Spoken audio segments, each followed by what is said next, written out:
Hello friends, so today's video is going to be a list of my top 12 favorite fantasy standalones. I recently did a video of 25 adult fantasy standalones and then a separate one for 25 young adult standalones, and if you're interested in seeing those, I'll have it linked in the description bar down below. I have a combination on today's list of both young adult and adult, and again, these are my favorites. I actually have more adult than young adult, and these won't be in any particular order. It's not like I'm going from least favorite to favorite. I honestly wanted this to be a top 10 and I couldn't narrow it down, so I definitely can't narrow it down to a favorite within those 12. Just jumping right into it, I'll start with Sword of Kaigen. This story follows a young boy and his mother. They are the two main perspectives, and the young boy is starting to discover that Kaigen, where they live, it's always been told to them that they are a warrior class of people. It is up to them to protect the rest of the country if ever they are invaded. So they are a warrior group of individuals. Their entire culture is made up of this mindset. And then as our character is starting to get older, he's starting to recognize there's some cracks in what he's been told. And he's starting to learn this because somebody from somewhere else ends up going to his school, and he's starting to learn that everything he's always been taught is not necessarily accurate, and it would seem some of it is purposefully told to them in an inaccurate way. And his mother is someone who, throughout the book, you explore present day with her, as well as a little bit of her backstory. And when you first start the book, it is so strange because you think that this is a more typical fantasy setting, and then you find out it's actually more like modern day, and there is technology. There are things like cell phones and video games, and you're like, what am I reading? And then the further you get into the story, the middle chunk of the book is one of the most impactful things I have ever read. The themes of propaganda, of loyalty, of rebellion, of family, and of motherhood are all exceptionally well done in the story. I think that middle chunk, even though there are some things I don't love about the beginning and the end, the middle chunk of this book is so phenomenal that I just absolutely had to include it on this list. Next up, probably no surprise to anybody who regularly watches my channel, we have Warbreaker. So Warbreaker is by Brandon Sanderson, and I'm a big fan of basically all things Cosmere, including Warbreaker. So this is a standalone within the Cosmere, and if you're unaware, the Cosmere is the world in which all of Brandon Sanderson's adult fantasy books exist in. This particular story follows two sisters, one who has been trained her whole life to fulfill a marriage alliance to another kingdom that their particular kingdom views as heathens, but it is necessary for them to fulfill this alliance. And then the other sister is somebody who her whole life has had no obligations. She's kind of very carefree and silly and happy. And then the father of these two sisters cannot stand to send Vivenna, the one who's been trained her whole life. He cannot bear it. So he, instead of sending her to fulfill the alliance, he decides to send the other sister, basically because he likes her a little less. And she goes off and she has no idea what she's doing. She's completely clueless. And Vivenna decides, I'm going to go on a rescue mission and I'm going to try to save my sister. And neither of these two know what they're doing, but it's through these accidental roles that they've found themselves in that they learn a lot about themselves, and also they learn a lot about this other culture they've been told is terrible. And then beyond that, you get a character who exists within that culture, and this other character is one of the most entertaining perspectives in, I think, most adult fantasy. He is essentially a god among men who does not believe in his own divinity. And he's constantly questioning everybody who worships him, everybody who thinks that he's absolutely amazing. He doesn't believe it. The story does have a lot of what I'll call core intrigue. There's a lot of, well, this person said this and this person said this, but that sounds suspicious. And then also this magic detail over here, it doesn't seem to go with this. And so there's a lot of trying to decipher what's going on and figure things out. And you definitely see that through our characters. There is another character named Vasher, who's this mysterious man who disrupts everything. But it's not going to have maybe as much action as you might expect if you've read things like Mistborn or Stormlight Archive. It also isn't nearly as long. It doesn't dive as deep into mental health and trauma like Stormlight Archive does. Of all of Sanderson's Cosmere books, I would say this one is the most fun and entertaining, and it probably is the one with the most emphasis on the romance in the story. But ultimately, it is a story about family, it's a story about magic, and it's a story about intrigue. After that, we have a couple of retellings. We have Witch's Heart and Keikai. So both of these kind of fall in the camp of they're not particularly fast-paced, they're not exactly action-packed, but they are, in my opinion, very moving. Witch's Heart is based on Norse mythology. It follows Angrboda, Loki's witch wife. She is somebody who just wants to live her life in peace. She has to live her life in secrecy because Odin wants to use her powers for his own gain. And so she is trying to just live life in essentially isolation, but life has a different path in store for her. And you follow her entire life, basically. And she is just a character that I really love. The themes of motherhood in the story I thought were incredibly well done. It's exceptionally moving in my opinion. And the lengths at which a person will go to protect those they love. I think that this book portrays that really well. I also think it does a good job of humanizing gods, but at the same time showing the ways in which being somebody who is immortal affects how they behave, affects how they treat other people. I think that the author did a fantastic job with that. And then Kaigen follows a young woman of the same name who she is trying to fulfill so many different roles throughout the story. She is fulfilling the role of a daughter, a dutiful sister, a dutiful wife, a dutiful mother, a dutiful leader among her people. And she is truly that. She is a leader among her people. She has such a quiet strength. She has so much compassion for the world. She wants to do so much good. And I think she is a very realistically portrayed character. I think there are times, because you do follow her throughout her life, that when she's young, she seems to do things that feel somewhat selfish, but also realistic for a young person. But then how she learns to process how she behaves and how her actions affect other people, I just think that was really well done. And then following her into adulthood and seeing how she matures throughout the story, seeing how her priorities shift, I thought was absolutely phenomenal. But again, neither of these stories are going to be action-packed. They don't have these cool magic systems. There are cool magical elements in both of them, but they are not going to be quite in the same lane as something like Warbreaker. After that, and very different, we have Best Served Cold. And this is by Joe Abercrombie. I did have a few things with the pacing. I thought this book could have been just a little shorter, but ultimately I still had to include it on the list purely because this might be one of my favorite books by Joe Abercrombie that I've read. I just love how he writes the characters in the story, and I do not think it is easy to write a good revenge story at this point because it's been done so many times. So if you're gonna do it, you kind of have to bring something new to the table, or you have to do it in a fresh way. And I think that in a lot of revenge stories, you see the theme of, oh, is it really worth it? Because at the end of the day, it so consumes the person who's trying to get revenge that it maybe seems like it wasn't worth it all along. And Abercrombie knows, it would seem, that that is a big theme, and he takes that and he's like, well, our character's going to do it anyway.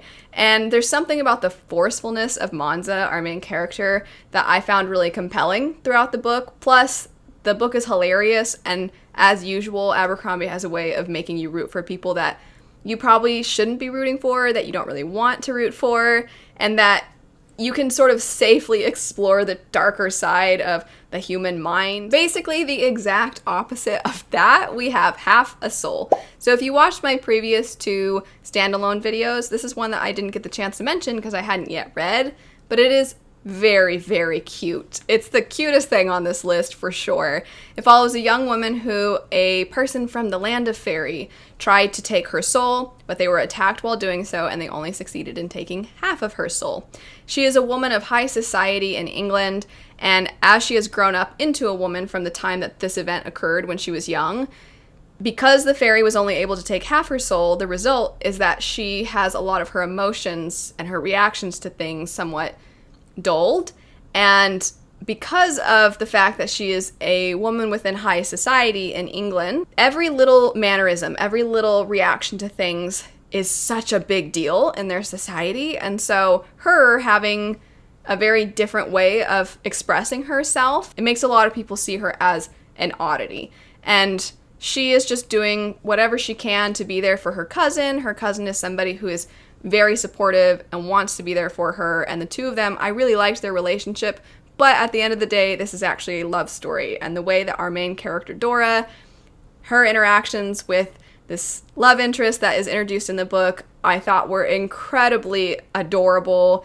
It also, though, despite how cute it is, touches on themes of PTSD. It shows really well the way in which often we do such a great job collectively of turning a blind eye to atrocities. Oh, we don't want to talk about it because it makes us upset and things like that. And so you see the character who has gone through a lot of difficult things in their life, the love interest character, who he just finds himself so frustrated with society because he just wishes people would pay more attention to the atrocities going on in the world. And so it has that grump and sunshine trope that I know a lot of people love in love stories.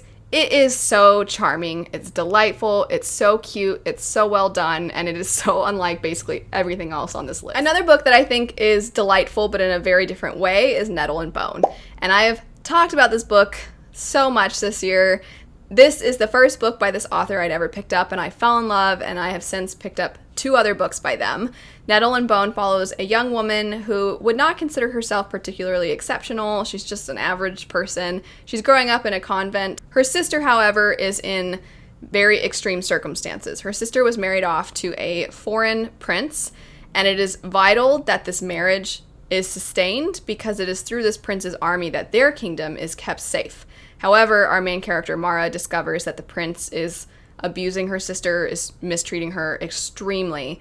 And so she wants to do what she can to help her sister. However, this isn't really an option. She can't just up and kill the prince or rescue her sister, because if she were to do something like that, it would mean their entire kingdom would be in danger. And so you get this ragtag group of people. You get Mara, who, like I said, is seeing herself as basically a nobody.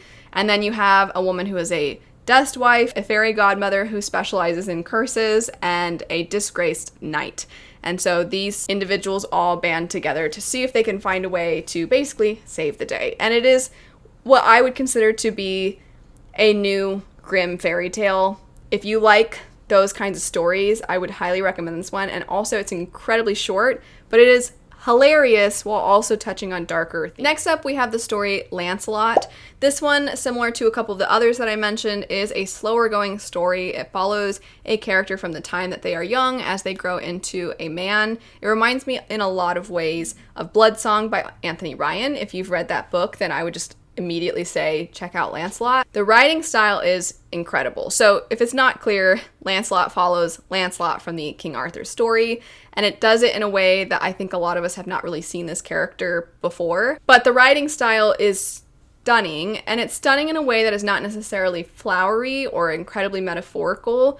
It's just the kind of story, it's the kind of writing that transports you to that setting. It leads you to feel as if you are experiencing everything the character is experiencing. You feel like you can see what is being described. You feel like you can feel the wind. You feel like you can feel the water. You feel like you can experience everything that the author is writing. It is somewhat of a combination of historical fiction and fantasy. And as a result, because it's not an exceptionally different world, I almost think in some ways it can be harder to make the setting stand out. But truly, this is one of the most beautifully crafted books. If you are a fan of books that have beautiful writing, you don't necessarily care about these intense plot lines. You don't want the revenge stories like Best Served Cold. You just want to take your time and be wowed by the beauty of a story. I think that Lancelot is definitely going to be the book for you. Basically, completely opposite of that, we have Warrior of the Wild. I have mentioned this one quite a few times because it is very, very cute. It is a young adult story that follows a girl who has been cast out of her village, and the only way she can return is if she accomplishes an impossible task. So now she is living out in the wild, and while she is there, she finds 2 other young men who have also been cast out of their villages, and they all band together to try and help each other accomplish their own individual impossible tasks. The friendship in the story is really cute. The camaraderie that develops between the characters is wonderful. And there's also a little bit of a romance, and that's quite lovely as well. While it is maybe a little bit on the fluffier side, it is more about the happier emotions than the really deep, sad, tragic ones, like some of the other ones on this list. I like that balance, and I like when stories can make me feel really happy and can make me feel like I'm just smiling as I read it, like I'm experiencing this adventure. And I just found that this book did that so incredibly well. The next one is so polar opposite of Warrior of the Wild. I was just praising that one for being cute and fluffy and happy and fun. This next one I would not say has any of those in it. That would be The Kingdom of Back by Marie Lu. So this story is both what I would consider magical realism and historical fiction. It follows Nannerl Mozart, who was Wolfgang Amadeus Mozart's sister. If you don't know, she was a real figure in history, and she was just as talented, if not more so talented, than her brother. However, because of the restrictions placed on women at that time, she was not given the recognition that she deserved. It is a true story that when the Mozart siblings would go from one place to the next to occupy themselves, they invented this place called the Kingdom of Back. And in doing this, they sort of made themselves the queen and king of this magical land. So what the author has done is she's taken that idea and then she has created this magical realism component to her story where they go to this magical place, and in her version they are not the king and queen of it, but they do explore this place. They meet beings that are basically fae. Some of them are wicked, some of them seem to be on their side, and a lot of it you can't quite tell if they're literally going to this magical place or not. And for me, a lot of what makes this book brilliant is what to take out of it, what to interpret from it, but that is going to be different from person to person. I normally do not care for magical realism.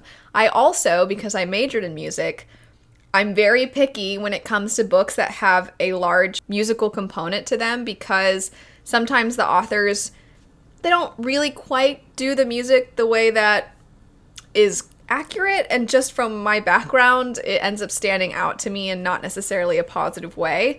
So already when I went into this, I had my reservations and I was blown away. I thought it was absolutely incredible. I personally feel that this one is a little bit mismarketed. It's considered young adult fantasy right now, and I think it would be better suited in the adult fiction section, not even adult fantasy. I actually do think this would be better suited in adult fiction, which is why I almost didn't include it on this list and why I always am not sure if I should mention it, but it does have fantastical components, even if those fantastical components perhaps are all within the imagination of a child. Next up, we have Small Favors. This is a fantasy horror story that follows a young girl living in this village, this small town, and some people go out to get some supplies for the town before winter comes, and then those people are brutally murdered, but by what? Nobody seems to know, and strange things start occurring.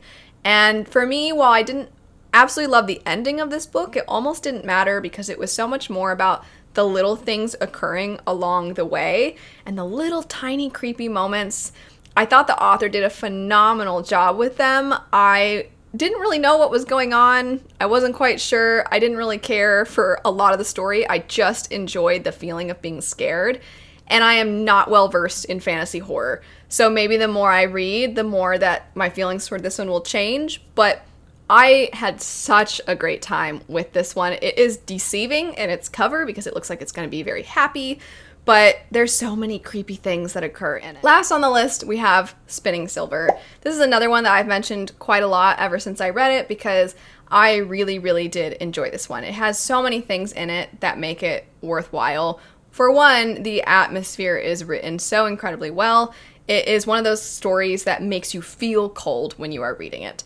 So it is a combination of fantasy and historical fiction, and it also is a fae book, but the fae are very much tied to the weather and to nature, and they are far more wicked and mysterious, which I think fits really well into the historical fiction feeling. Our main character, Miriam, her father is a moneylender, and he is not very good at his job because he doesn't do a very good job of collecting on the money that he is owed. And part of why there's a lot of depth and nuance to the story. Part of why is because him and his family, they are Jewish, and he knows that if he presses anybody a little too firmly, that they can fall back on terrible and negative stereotypes, and that could lead to a more dangerous predicament than the loss of money. However, the loss of money is occurring so much that it is putting their family into poverty, and at some point Miriam has decided that she will no longer tolerate this, and she will do what she can to get back what is owed to her family. So she is a very quietly powerful main character. However, in gaining interest on what is owed to them, she has caught the attention of the Fae, who feel that she is transforming silver into gold, and they feel she is doing something magical. That's it for my current 12 favorite fantasy standalones. I would love to know, were there any on this list that are some of your favorites, and if you have any others that are favorites that I didn't mention, let me know what yours are. But anyway, thanks so much for watching. I hope you have a lovely rest of your day, and I'll see you later. Bye.